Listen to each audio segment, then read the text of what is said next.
সালাম আলাইকুম, আমি আমাজউদ্দিন ফরহাদ আছি আপনাদের সাথে। কুমিল্লা ৪ আসন দেবিদ্দার হাসনাত আব্দুল্লাহর এলাকা, যেখানে হচ্ছে হাসনাত আব্দুল্লাহ হচ্ছে এমপি হিসেবে হচ্ছে ক্যান্ডিডেট।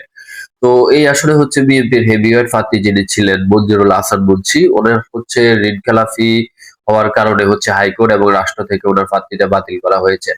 কিন্তু আপনারা দেখেছেন, যদিও ওনার বয়স হয়েছে, আমি ওনাকে রেসপেক্ট দিয়ে কথা বলতে চাই। গতকালকে হচ্ছে একটা ভিডিওতে আপনারা অনেকেই দেখেছেন, অনেকেই দেখেন নাই। ওনার ভিডিওতে উনি বলেছেন একটা জনসভাতে যে বিএনপি ক্ষমতায় আসবে, অথচ আপনারা অন্য কাউকে যদি ভোট দেন তাহলে কিন্তু বিএনপি ক্ষমতায় আসলে আমরা আপনাদেরকে শান্তিতে থাকতে দিব না। বিষয়টি একদম ক্লিয়ারলি ভাবে উনি হাসনাত আব্দুল্লাহকে মিন করেছেন। ক্ষমতায় বিএনপি থাকে আর যদি আপনারা অন্য দলকে ভোট দেন, আমি কিন্তু আপনাদের কাউকে ছাড়বো না। আমি তাদের ঘর বাড়ি সব পুরায়া সরকার করে দেবো। আমি কিন্তু কথা খুব পরিষ্কার ভাবে বলতেছি, এটা মনে করেন আমি ভয় দেখাচ্ছি। আমি পরিষ্কার করে বলেছি, কথা আপনি রেকর্ড করে বলে দিতে পারেন, যে গিয়া ইয়েতে ফেসবুকে ছেড়ে দিতে পারেন, আমার অসুবিধা নাই। মানুষের দেখেন অহংকারটা কতটুকু উপরে চলে গেছে। মানে একজন মানুষের অহংকার কত বড়, মানে অহংকার যে কতটুকু হতে পারে ওনাকে না দেখলেই বোঝা যায় না।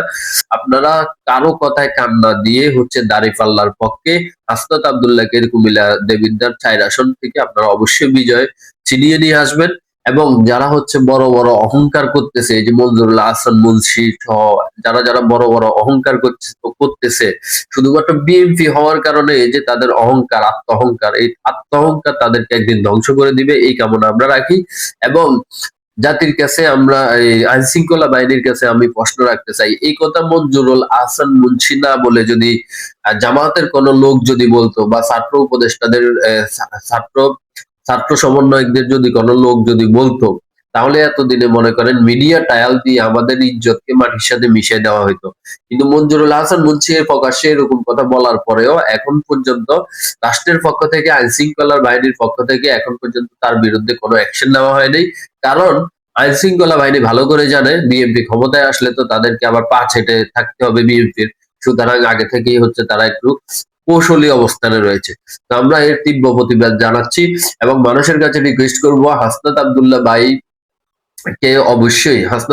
ভাইকে অবশ্যই জিতাতে হবে। অবশ্যই হাসনাত আব্দুল্লাহ ভাইকে হচ্ছে কুমিল্লা দেবিদ্দার ৪ আসন থেকে অবশ্যই আপনারা অবশ্যই হচ্ছে জিতিয়ে তারপরে জিতিয়ে নিয়ে আসবেন। সবাই ভালো থাকবেন, আল্লাহ হাফেজ।